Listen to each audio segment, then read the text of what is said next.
In this video, I'm going to show you how you can easily add custom stickers to WhatsApp.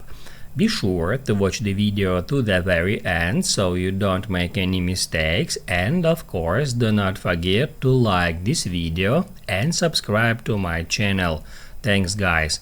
So let's get started, and first off we can get into Photos app, and then we can choose a photo, and all we have to do now is just long press at some object and then select copy.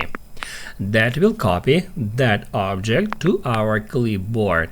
After that we can go to WhatsApp, open up some conversation, and then just paste this object here and then tap at send.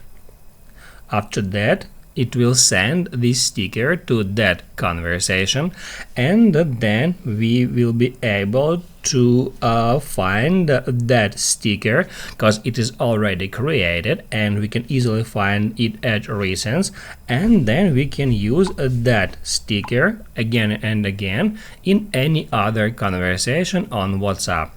Also we can long press at that sticker and then tap at star.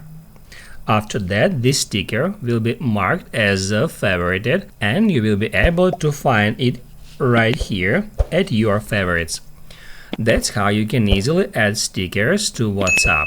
Now you can write down in the comments below if you have any questions about that tutorial. Hit the like button if you liked that video, and see you in the next one.